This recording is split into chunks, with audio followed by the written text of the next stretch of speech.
झारखंड वार्ता, खबर आम हो या खास पहुंचेगी आपके पास। इस वक्त बहुत सारे लोग जो घटना अभी आपने देखा हमारे चैनल पर कि स्वास्थ्य विभाग की घोर लापरवाही के कारण एक नवयुवक की जान चली गई है। कल शाम को सर्पदंश हुआ था, उनको लेके उनके परिजन यहाँ पर आए थे। आपको बता दें कि एक अखबार के पत्रकार भी हैं।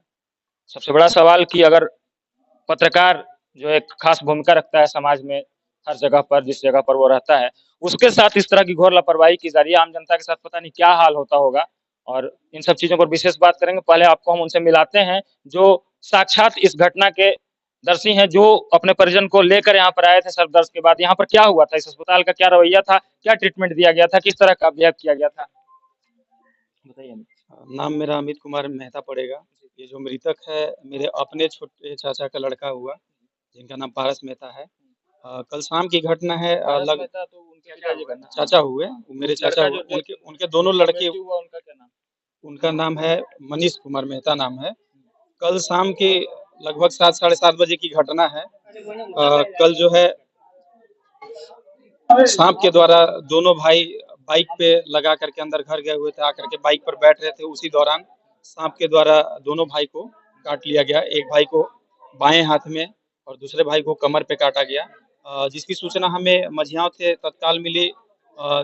सूचना पाते ही हम आनन फानन की स्थिति में वहां पे घर पहुंचे और दोनों को लेकर के आने के लिए यहाँ पे सोचे, लेकिन एक भाई हमें वहां पे मिला जिसको लेकर के हम यहाँ पे आए।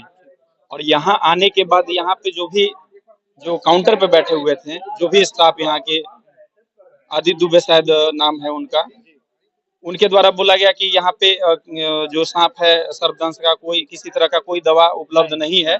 ऐसा है कि आप लोग गढ़वा जल्दीबाजी में भागिए। इसकी सूचना मिलने के बाद हम नहीं उचित समझे कि डॉक्टर से संपर्क किया जा, चुकी यहाँ पे उपस्थित अगर जो कर्मी है वही बोल दिया गया तो उसमें हम टाइम क्यों एक्सपेंड करेंगे।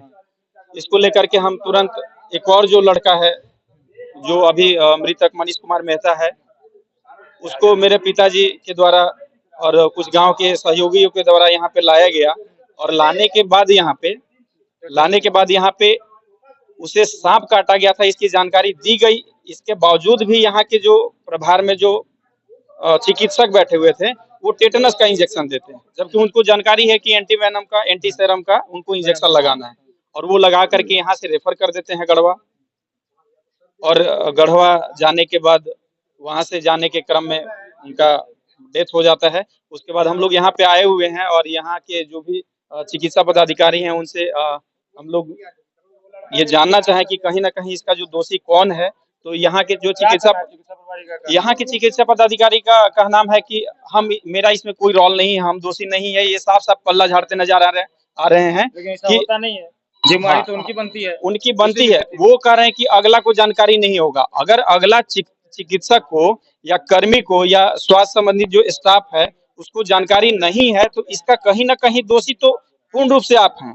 क्योंकि अभी जो कुछ देर पहले आप जो मीटिंग में, स्टाफ मीटिंग में जो बैठ करके सब स्टाफ के साथ में जो झुनझुना बजा रहे थे, तो स्टाफ लोग को आप क्या जानकारी देते हैं कि यहाँ पे क्या क्या सुविधाएं हैं, क्या क्या नहीं है। इसका जानकारी आप अगर स्टाफ को नहीं देते हैं, उसी के कारण जो घोर लापरवाही हो, उसी के कारण जो मेरा भाई है इसका डेथ हुआ है। तो इसका अगर यहाँ के प्रभारी जो पल्ला झाड़ते नजर आ रहे हैं, इसका दोषी जो है यहाँ पे जो उपस्थित चिकित्सक है और जो कर्मी है वो तो है ही, लेकिन साथ साथ आप भी दोषी हैं। क्योंकि अभी जो आप झुनझुना बजा रहे थे स्टाफ मीटिंग में, तो स्टाफ मीटिंग में क्या झुनझुना बजाते हैं कि स्टाफ को जानकारी आप देते हैं कि यहाँ पे क्या क्या सुविधाएं हैं, क्या क्या नहीं है। अगर सांप काटता हो तो उसके लिए है कि नहीं है। अगर आप जानकारी दी है तो क्यों नहीं बताया, और अगर वो नहीं बताया तो इसका दोषी जो है पूर्ण रूप से आप हैं। उसका जो आप जवाबदेही अगला पे मत थोपिए कि वो जो डॉक्टर है वो है, सिर्फ आप भी हैं उतना ही बराबर के भागीदार हैं। आगे क्या करना है आप लोग, क्या आगे मेरा यही मांग है कि जो उस टाइम उपस्थित चिकित्सक था और कर्मी, हमको लिखित आवेदन, मतलब लिखित हमको मिले कि उसको बर्खास्त किया जाए और साथ ही साथ एफआईआर किया जाए, कानूनी कार्रवाई की जाए। उचित कानूनी। अभी आप लोग बॉडी लेके यहाँ पर आए हैं, बॉडी डिस्पैच कब तक करना है, मतलब ये मांग के बाद आप लोग यहाँ से? जब तक से हमको लिखित यहाँ से नहीं आश्वासन मिलता है और अगला को बर्खास्त नहीं किया जाता है तब तक से हम लोग जो डेड बॉडी है उसको लेकर के मेन रोड जो है मुख्य पथ उसको जाम करेंगे और तब तक जाम रखेंगे जब तक हम लोग का जो मांग है वो पूरा नहीं होता है। यहाँ पे खाली धाइल है बस देखा भी आपने, झारखंड सरकार स्वास्थ्य विभाग, गढ़वा जिला स्वास्थ्य विभाग, उसके बाद मझियाओं प्रखंड स्वास्थ्य विभाग।